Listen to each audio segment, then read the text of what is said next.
makabayan black, naglahong parang pula sa Senate hearing ayon sa Army officer. By the way, this is Kevin Montero, your Chika Bay for today. At kung hindi ka pa nakasubscribe, isubscribe na yan!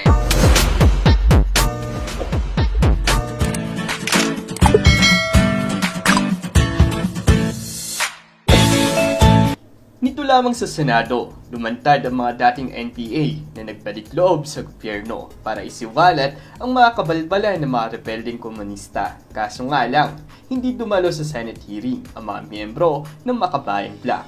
Ayon pa sa isang Facebook post na inihayag ni Lovell Paras Canceran sa kanyang official account, Makabayan Black, naglahong parang bula sa Senate hearing ayon sa Army officer. Kanina sa Senado ay lumantad ang ilang dating New People's Army kadre upang isiwalat ang mga kabalbalan ng mga rebeldeng komunista. Ilan sa mga pinunyag nila ay ang koneksyon ng mga legal fronts sa community part of the Philippines. Pero kapansin-pansin na ni isa sa mga makakaliwang kongresista na miyembro ng Makabayan Black ay hindi dumalo sa Senate hearing. Kaya hindi napigilan ng Army officer na si Colonel Harold Cabonok na magbigay ng reaksyon sa ginawa ng mga leftist congressman. Naglahong parang bula ang Makabayan Black members sa pagdinig ng Senado kanina. Pagkakataon sana nilang ipagtanggol ang kanilang sarili sa paratang ng mga dating CPP cadres na parehas di umano silang mga pulahan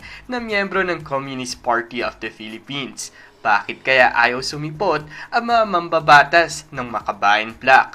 Ano ang tunay nilang iniiwasan? Sabi ni Colonel Cabonok, narito ang liham ng mga makakaliwang kongresista sa Senado. At narito nga ang nasabing excuse letter ng Makabayan Black. Committee on National Defense and Security, Peace, Unification and Reconciliation, Senado ng Republika ng Pilipinas, Senator Panfilo Lacson at mga miyembro ng komite. Pinaaabot ng mga kinatawan ng Makabayang Koalisyon ng Mamamayan o Makabayan Black na hindi kami makakadalo sa pinatawag na pagdinig ng komiteng ito. Ang Koalisyong Makabayan at mga party list sa ilalim nito ay may mahabang track record ng pagbibit-bit ng mga pangangailangan at interes ng mamamayan. Ang kawala ng nakabubuhay na sahod at di makataong kondisyon sa paggawa ng mga manggagawa, kawalan ng lupa ng mga magsasaka, pang-aapi at diskriminasyon laban sa mga pambansang minorya at iba't ibang mukha ng abuso laban sa kababaihan, bata, maralita at iba't ibang sektor. Simula nang pumasok ng Makabayan sa Kongreso, pinaglaban at pinagwagi nito ang mga konkretong tagumpay na nagpabuti sa buhay ng milyong mga Pilipino, gaya ng pagtaas ng sahod, pensyon at benepisyo, libreng edukasyon at mas mababang singil sa tubig at kuryente at iba pa. Naninindigan kami na hindi mayuyurakan ng anumang bintang at kasinungalingan ang kredibilidad ng Makabayan. Hindi kailanman mapapawi ng anumang red tagging ang track record ng mga militanteng organisasyon ng mamamayan. Umaasa kami na hindi ninyo pahihintulutang magamit ang inyong komite at ang Senado bilang lunsaran ng red tagging o terrorist tagging. Isang polisiya na makailang beses nang napatunayan ng United Nations Special Rapporteurs na nagbibigay daan sa politikal ng pamamaslang sa pamamagitan ng extrajudicial killing o EJK sa gawa-gawang kaso at iba pang paglabag sa karapatang pantao. Hindi dapat magamit ang Senado sa paninirang puri na sa kabuuan ay nagpapanganib sa buhay at kaligtasan ng mga lider at miyembro ng mga progresibong organisasyon.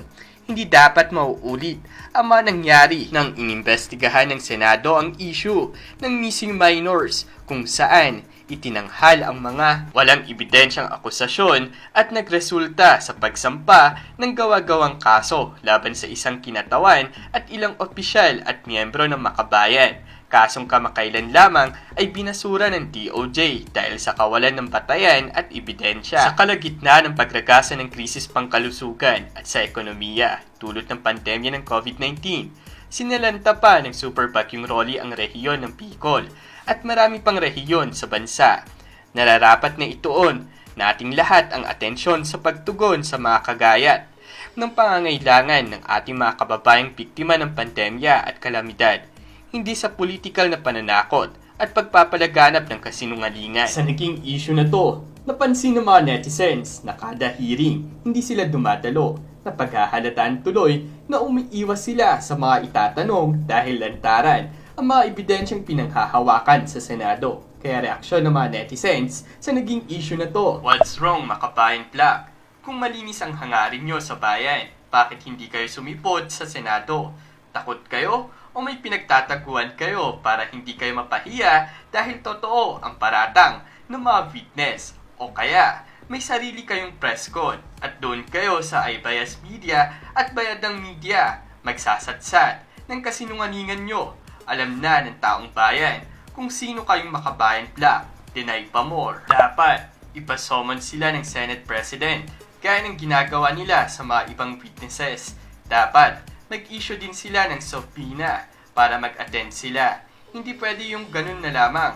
Senate inquiry iyan at mambabatas pa ang mga involved dito. Dapat na mag-attend sila para malaman ng taong bayan ang katotohanan. Makabayan Plak's failure to participate in the said hearing only proves the allegation that they are really front of the terrorist NPA. That was the opportune moment to prove to all sundry to disprove accusations thrown against them. So it's really true that they are fronts of this terrorist. What a fool and idiots this country was by giving financial aid and comfort to these terrorists at the expense of the people's taxes. Really fools. Nahihiya siguro ang makabayan Plak dahil di sila makapaniwala na ang kasamahan nila mga kadre sa CPP, NDF ay sumuko at isiniwalat ang kanilang mga ginagawang di mabuti sa bayan. Dumating ba ang karma sa kanila? Simple lang dapat sa sulat ninyo, itinanggi ninyo na komunista kayo at kinokondina ninyo ang CPP, NPA, NDF. Bakit napakahirap sa inyo na gawin iyon? Tapos, sinasabi ninyong na red tag kayo. Dapat pabulaanan ninyo yan sa hearing. Maraming salamat sa panonood at huwag kalimutang magbigay ng komento, i-like ang video at i-share. And once again, this is Kevin Montero, your Chigabay for today. At kung hindi ka pa nakasubscribe, isubscribe na yan!